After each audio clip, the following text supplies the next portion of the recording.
Okay, pag-usapan natin ngayon mga kaibigan patungkol sa ating bansa, patungkol sa terrorist act ng mga partido komunista.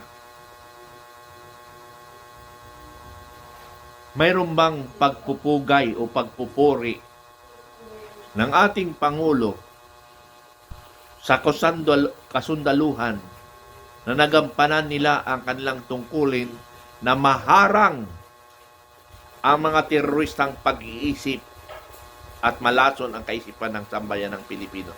Mayroon bang pagpupuri ang ginawa ang Pangulo? Now, ito ang tandaan ninyo mga kaibigan. Kung ang Pangulo ay hindi man lang magbigay ng pagpupuri sa sundalo doon sa Negros, specific natin, 79 Infantry Battalion, 3rd Infantry Division, Philippine Army, as a whole armed forces of the Philippines. Wala bang papuri ang ating Pangulo? So yun ang abangan natin. Now, kung walang papuri, ayaw niyang masaktan, ayaw niyang may masabi ang Makabayan Black. Ha? Dahil, sabi ko nga sa inyo mga kaibigan, ang Makabayan Black ang nagpapaikot sa ating bansa ngayon. Kung ano ang kanilang suggestion, recommendation ay sinusunod ng administrasyon na ito because nag-alyansa na sila. Bakit nila inaalyansa ang Partido Komunista? Dahil well-organized ang Communist Party of the Philippines. Silang organisasyon sa Pilipinas na pinakamalakas. Aminin natin at hindi. Ako mismo, sila ang pinakamalakas. Magaling sila sa propaganda and deception. Kaya nga ang mga politician, mga politician ngayon, dumidikit sa mga miyembro ng Makabayan Black. Sasabihin niya, "Uy, Padre, malakas yata kayo doon sa Negros. Baka sa boto ng Senado, matulungan mo ako. Pati sa yung congressman, pakitulungan mo ako sa Negros na manalo ako." Magkasama sila sa Congress eh. Sabi ni sino bang mga kwan dyan? Sabi ni Ko, walang problema yan, manalo ka. Tingnan mo. Tapos, nung dumikit si Marcos sa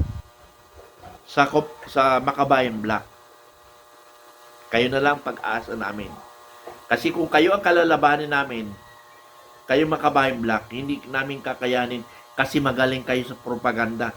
Madali kayong mag-organize, madali kayong manawagan, maraming naniniwala sa inyo. Kaya ito ang arrangement natin. Kinakailangan, pag mayroong kumilos sa isang side, kumilos rin kayo, kumontra kayo. Now, ito ang masasabi ko. Sa mga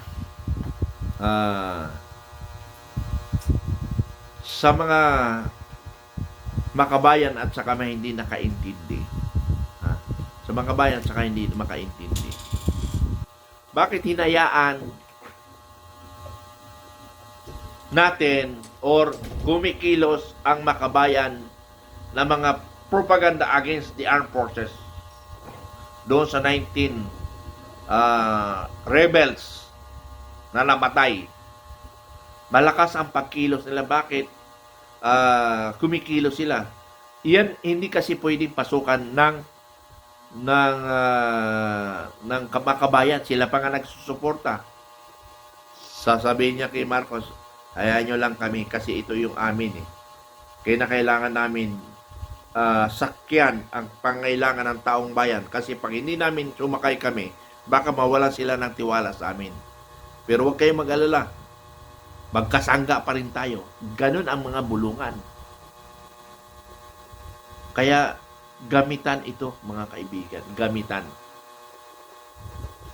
Okay. neutral mind or history strategy ng insurgency war.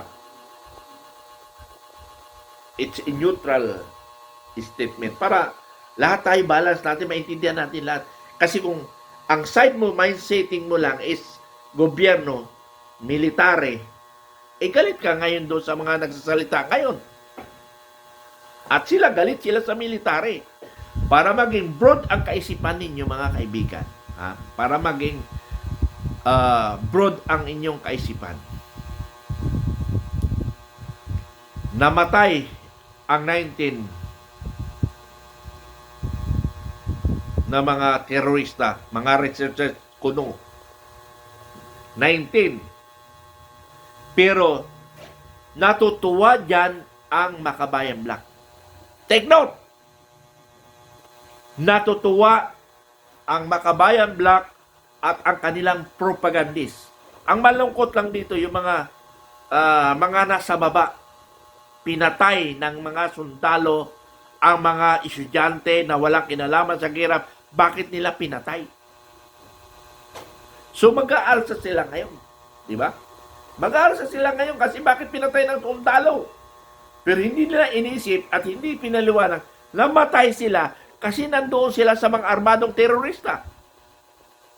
Kasi yung bala noon, to it may concern, hindi yan mamimili na kung sinong tatamaan. Nandoon ka. Mamamatay ka talaga. Pero ito yung sinasabi ko sa inyo. 19 ang nawala. Pero ang kapalit nun na armado, mahigit sa 19 pa. Bakit? Una, yung pamilyang namatay. Hindi kayo mag-rebelde yun? Hindi kayo mag-rebelde yung kamag-anak na 19 na yun? Yung kaibigan nun. Yung kagrupo nun. At yung dinoktrinahan nila na ang gobyerno ay magnanakaw. Ang gobyerno ay hindi natin maasahan. At nagalit nun, ay baka mag-multiply by 100 pa yan. As NPA. Sinasamantala nila ngayon yan, mga kaibigan. Sinasamantala nila ngayon, kaibigan. Dahil may issue. Nationwide yan. Bawat province yan, may nare-recruit ngayon sila. Tingnan nyo, ang sundalo, pinatay nila na isang estudyante lang nagre-research para sa kaayusan ng taong bayan. Sino hindi magre-rebuild dyan? Sino hindi magagalit dyan? Di ba? Naiintindihan nyo yung sinasabi ko?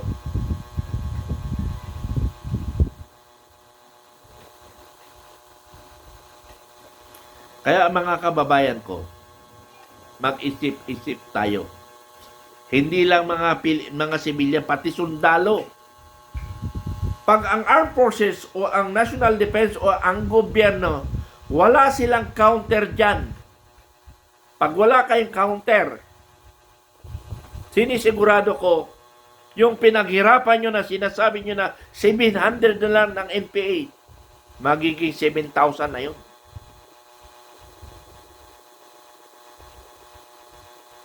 Diretsahan tayo magkwento para maintindihan ng lahat ng Pilipino. Now, mag-NPA kayo? Sino ang nahihirapan dito? Taong bayan. Taong bayan mahihirapan. Katulad dito, nandito ako sa Samar. Pumunta ako sa mga barangay na pinag-assignan ko ng second lieutenant ako. Na kung saan Cadillac kami. Kung saan minsan diyan kami sa lugar na pinag-inkwenturan. Pumunta ako mag-isa. Hindi mag-isa ako. Na sundalo, mag-isa ako, pero kasama kong pamilya ko. At pinag-aralan ko kung kaya ba nila ako dukutin o hindi. Excuse me. Pero ang laban ko doon, dahil sabi ko sa isip ko lang, yung mga kalaban ko noon na naka-encounter ko, nagkaroon na kami ng enkwentro, patay na sila. O kaya naglaylo na. Kasi ang mga pinuno ngayon, mga bata pa. So, ibig sabihin, Yung mga kalaban ko ngayon, wala na sila. Pero ang kwan lang doon, baka mag-isip sila ng maka-score. Parang sa sundalo na scoring. Hindi ganun ang laban. Kung mahal natin ang Pilipino, puksain natin ang mga issue. Ano ba yung issue? Corruption. Ano yung mga issue? Pag sa interior, lalo na sa mga indigenous, tingnan nyo, kayo ang ninuno, kayo ang nakauna-unahang Pilipino sa bansang Pilipinas. Pero ang ginagawa nila, inaapi kayo na dapat ito ganito. Dapat mag-aklas tayo. Aklas tayo. Ayun, dumami na tuloy. Ganon ang sistema. Habang may issue, may NPA. Tandaan nyo lang yan, ha? Habang may issue, hindi mawawala ang NPA sa Pilipinas. Kaya mind setting natin ng mga kasundaluhan, hindi matatapos ang NPA sa Pilipinas kung hindi natin i-resolba ang issue. Yung approach natin bilang isang military, wala akong question yan. But our mind setting is only to accomplish your specific mission and scoring of the board, combat record, o combat accomplishment. Yun ang hinahabol natin. For the promotion, but for the whole of the nation of the country. Hindi natin naisip yun. Sino dapat mag-isip doon? Yung nasa general headquarters ang mag-isip niyan. Yung division down, ang aming mission lang, kasi hanggang division lang inabot ko, ang aming mission is to neutralize the NPA. In other propagandists, hindi namin trabaho yan. Trabaho yan ng Aguinaldo. Trabaho yan ng National Defense. Trabaho yan ng yung sa PCO. Di Malacanang, trabaho nila yan eh. Pero, ito ngayon, nagtatrabaho ang division, ang Unified Command, pero hindi man tumutulong ang national government. Paano natin matapos ang gera? So, anong nangyayari? Patayan lang tayo ng patayan. Mamatay ang sundalo, masaya ang NPA, malungkot ang sundalo. Mamatay ang NPA, malungkot ang NPA, masaya ang sundalo, may promotion na naman, at saka award. Doon ba tayo magtatapos? Hindi ganon. Ang dapat nating isipin, paano natin ma-resolve ang insurgency gera sa Pilipinas? Yun hanggang ngayon, yun yung nasa isip ko. Ang division lang kasi ang narating ko eh. Taktika lang talaga eh. Kayong nasa Aguinaldo, isipin nyo paano nyo matapos ang problema ng bansa. Kasi ang division, ang iniisip niya lang yung kanyang sakop na region. Paano niya malinis? Pero yung mga propagandist dyan, mga National Democratic Front nila, hindi namin kaya yon. Kasi nga, lalabas kami militarisasyon. Hindi ba natin maisip? Nung ako'y nasa division, nung nakarating ako ng J3 operation, halos kontrabida ang papel ko doon. Kinokontra nila yung mga suggestion ko. Lumaki ako sa barangay. Sino ba tingente dito? Sa Armed Forces, tanungin ko kayo. Sino ang naging tingente na 2 taon sa detachment? Ha? After 2 years, saka na lang ako nakawala kung saan ako nakarating ng mga area, barangay, probinsya. Kaya na pag-aralan ko doon, ako na nga sinusunod doon eh. Hindi na sinusunod ng kapitan doon eh. Sa akin lahat ang takbo eh.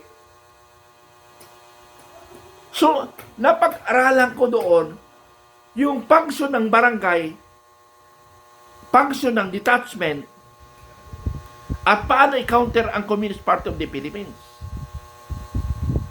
Tapos, naging propagandist ako ng 7 Division. Kaya, kidding aside, minsan, napapagtripan ako ni General Palparan. Because, yung kanyang konsepto, nasa sabayan ko. Dumating lang siya sa 7 Division eh. Pagdating sa 7 Division, implement ko na lang siya, supervision na lang. Kasi ginawa ko na eh. Yung gusto niyang mangyari. Kasi galing sa 8 Division, na-relieve siya doon because walang sumusuporta niya sa mga propagandist at nakaaway niya ang isang congressman. ikasangga ng GMA. Sige, ayaw mo niya, didalhin ko na lang sa Central Luzon, doon sa aking probinsya. Oh. Sino nag-ayos sa municipality ng Lubao, Pampanga? Ito, kaharap nyo. Tinanong ang brigade commander, tinanong ang battalion commander ni Congressman Mike Arroyo, General, gano'ng katagal nyo maayos ang amin, ang bayang Lubao, Pampanga? Wala nakasagot, yung dalawang commander. Ako ang sumagot. Sabi ko, within 2 months, sir, clear yung municipality nyo. Hindi talaga maniwala ang pulis sa akin kasi 2 years na siya doon, wala nagawa. Pakitaan ko siya. O after one week, naramdaman niya na ang pagbabago ng kanyang municipality. Ganun lang yan, kasimple. Kaya nga, nalalangin ako na sana habang buhay pa ako, magamit ko yung kaalaman ko paano solusyonan ang insurgency sa Pilipinas in my capacity bilang isang retired military. Biruin nyo, retired na ako pero ang inisip ko paano matapos ang insurgency. Mayroon man nag-isip niyan? Marami nag-isip. Paano makaupo sa gobyerno? Para paano makabulsa ng pera? Yan ang karamihan, hindi ko sinasabing lahat. Inisip nila paano makaposisyon sa national government. Mga, Diyos ko, aywan ko, makasakit na naman ako ng salita nito. Anyway, maraming salamat na lang. Maraming salamat sa inyong mga kababayan. Huwag kayo magsawang manood sa aking YouTube kasi ang aking sinasabi ay makatotohanan at real talk lang ako. Hindi ako plastic kausap. Maraming salamat.